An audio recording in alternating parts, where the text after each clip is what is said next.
बंधु माने आजिरो एही कार्यक्रम को आपण मानकु स्वागत। आजिरो एही कार्यक्रमटी कुंभ राशिर व्यक्ति विशेष मानक पई बहुत ही गुरुत्वपूर्ण अटे, बहुत ही खास अटे।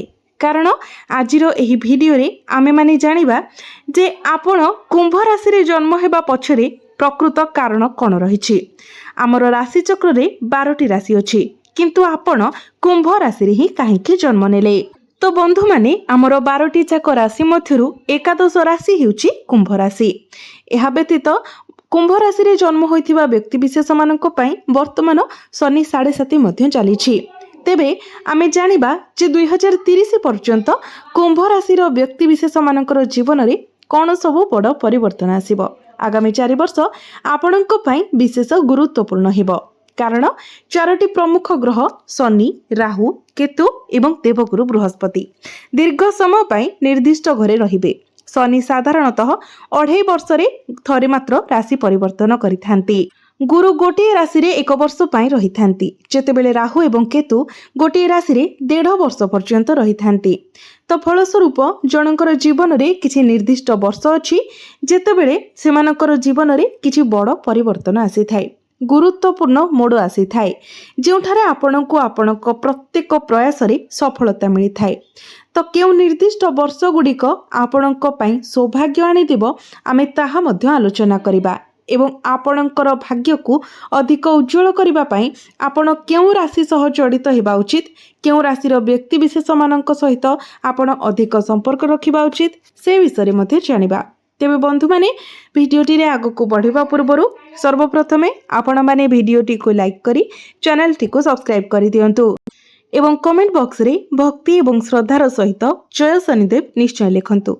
तो बंधु माने कुंभ राशि रो राष्ट्राधिपति हेउछंती शनि एवं शनि को कर्मफलदाता एवं न्यायर देवता भली माना जाय थाए।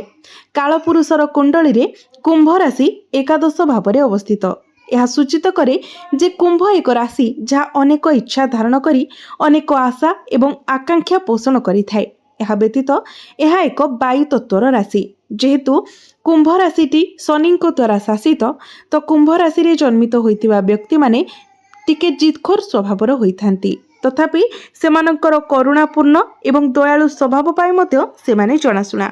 एही गुणगुड़िक सत्वे सेमाने साधारणतः सेमानकर आचरण रे स्थिर एवं शांत रुहंती, किंतु क्रोधित हेले एही व्यक्ति माने जिदखोर होई जांती एवं काहार कथा मध्य सुनती नाही। सेमाने जीवन सारा अनेक महान कार्य करंती। जदि सेमाने भूल करंती तेबे सेमाने गभीर भावरे अनुताप करंती। सेमाने प्रायतः अन्य मानक दुख को निजर दुख भावंती एवं केतेक समय बहुत अधिक भावप्रवण मध्य होई जांती। जेहेतु शनि एही राशिर शासक ग्रह, सेमाने सेमानकर समस्त प्रयास रे सफलता हासिल करंती। तथापि सेमाने प्रत्येक कार्य को धीरे धीरे एवं पद्धतिगत भावरे करिबाकू चेष्टा करंती। बेले बेले सेमानक मध्यरे आलस्य मध्य देखा देई थाए।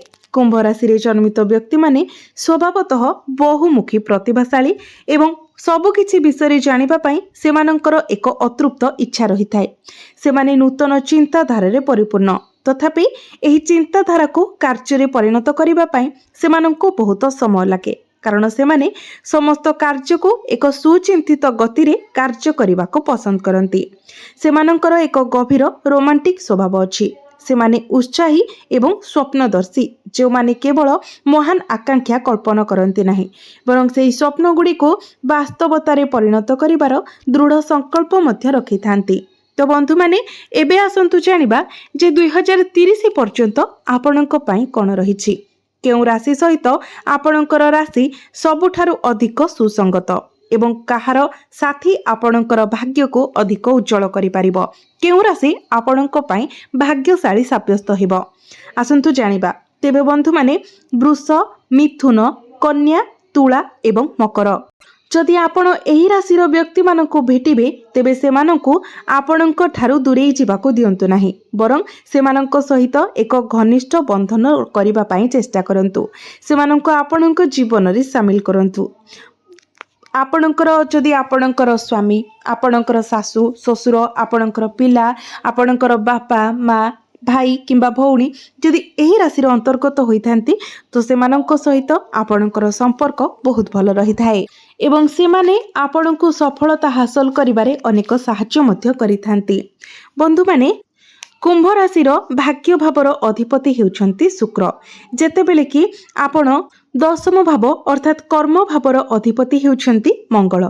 तो 29 वर्ष बयस पहुंचीबा परे आपणकर जीवन में एक विराट परिवर्तन घटे जहाँ समस्त क्षेत्र में सफलता आनी थाए एवं प्रायतः आपणकर क्यारियर रे आपणकर पदोन्नति मध्य होइथाए। 29 वर्ष बयस एक दीर्घकालीन इच्छा आपणकर पूर्ण होबार संभावना थाए। 29 रु 34 वर्ष बयस मध्य आपण आनंददायक खबर पाइबा किंबा विभिन्न क्षेत्र में सफलता पाई पारंती। वर्तमान एवं 34 वर्ष बयस मध्य आपणकर जीवन में एक गुरुत्वपूर्ण परिवर्तन घटिबो। आसंतु एबे 2030 पर्यंत आपणकर जीवन में आपणक पाई अपेक्षा करितिबा प्रमुख परिवर्तन गुड़िक विषय जानिबा।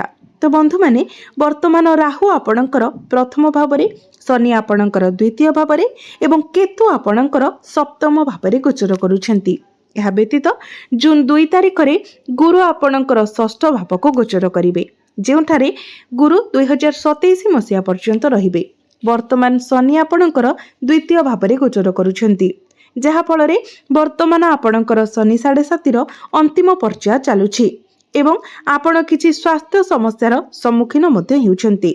मार्च 2025 ठारू वर्तमान पर्यंत आपण पेट संबंधी रोग किंबा इंडाइजेशन भली किछि प्रॉब्लम रो फेस करुछंती। यह सहित आपण आंठुगंठी जंत्रणा, पिठी जंत्रणा किंबा साधारण शरीर रे किछि जंत्रणा रे पीड़ित होई पारंती।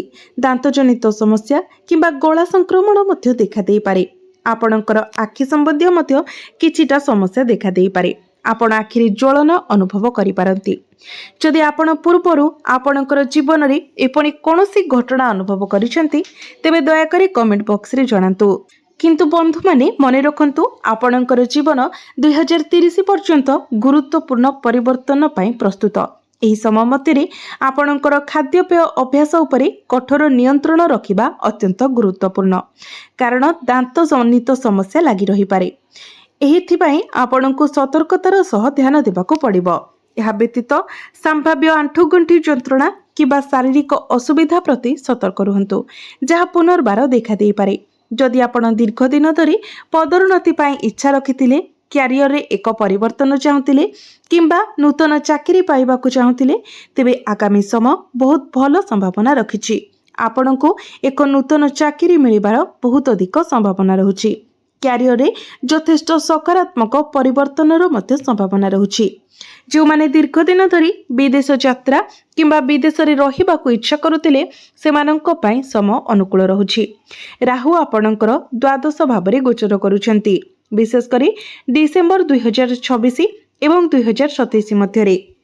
जून मासरे शनि आपणकर तृतीय भाव को प्रवेश करिवे एवं आपणकर द्वादश भाव को देखिवे। आपणकर विदेश यात्रार इच्छा पूर्ण हेबो। आपण कार्य संबंधी उद्देश्य किंबा निजर छुट्टी बिताइबा पाई आपण विदेश यात्रा करि पारंती किंबा आपण एक नूतन वृत्तिगत उद्यम आरंभ करिबा पाई विदेश रे मध्य वास करि पारंती। आपणको एमएनसी रु जॉब ऑफर आसी पारे। वृद्धंकर जत्न किंबा वृद्धाश्रम प्रतिष्ठान परिचालना संबंधी प्रयास रे मध्य आपण सफलता पाइबार संभावना अछि। आपणको बेले बेले डाक्तरखाना जीवाकू पड़ी पारे। विपरीत रे जो माने वर्तमान चिकित्सा क्षेत्र रे किंबा स्वास्थ्य सेवा क्षेत्र रे कार्य करुछंती सेमानंको अत्यंत शुभ फल प्राप्ति हेबो। यह व्यतीत जून 2 तारिख रु गुरु आपणकर षष्ठ भाव को गोचर करिवे। आपण दीर्घकालीन रोग एवं आर्थिक समस्या मुक्ति पाइबे।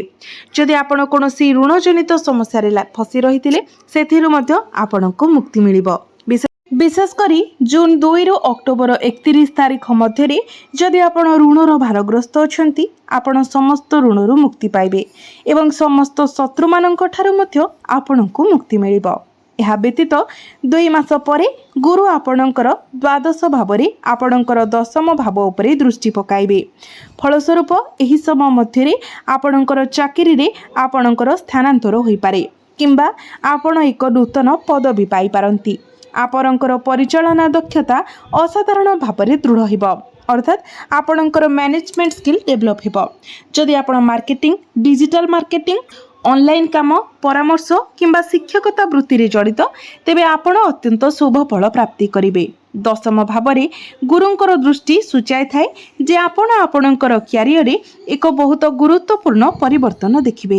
यह सहित गुरु आपणकर द्वितीय भाव उपरे तांकर मंगल दृष्टि पकाइबे। आपण जदि एही समय फैमिली प्लानिंग करती तो आपणक पई बहुत भल रहिबो। जो माने संतान सुखर कामना करुथिले सेमानंको संतान सुख प्राप्ति हेबो। आपणकर धन वृद्धि हेबो।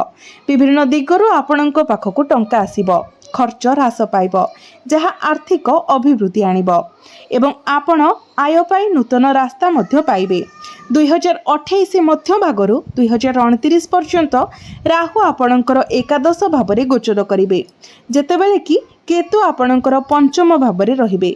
एही समय आपणको आपणकर प्रेम जीवन प्रति विशेष ध्यान देबाको पड़िबो, कारण एही समय आपणक मध्यरे भूल बुझामणा किंबा जुक्ति तर्क होई पारे।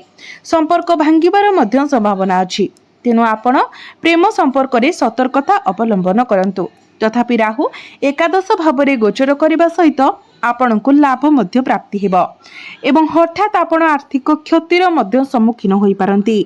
आपणकर समस्त इच्छा एवं आकांक्षा अप्रत्याशित भावरे पूर्ण होई पारे। जदि आपण स्टॉक मार्केट किंबा बिजनेस रे इन्वेस्टमेंट करूछंती तेबे आपण हठात आर्थिक लाभ पाई पारंती। एही समय मध्यरे आपणकर भाग्य उज्जवल भावरे चमकिबो। अप्रत्याशित भावरे एही समय शनि आपणकर तृतीय भावरे गोचर करिवे एवं आपण आलस्य अनुभव करि पारंती। ध्यान दियंतु जे जेहेतु शनि को 7.5 वर्तमान सक्रिय अछि, तेणु आपण गुरुत्वपूर्ण मानसिक चिंता एवं अत्यधिक नकारात्मकता सहित जड़ित होई पारंती, जहाँ आपणक मन को घेरी रहिछि।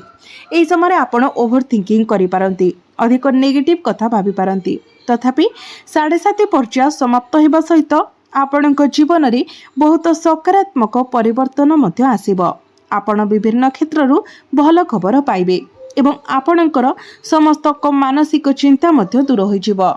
तेबे बंधु माने जहाँ सब अशुभत रहुछि से गुडी को खंडन करिबा पई एवं शुभत्व को वृद्धि करिबा पई आपण प्रत्येक दिन शनिंकर बीज मंत्र 108 थर जप करंतु।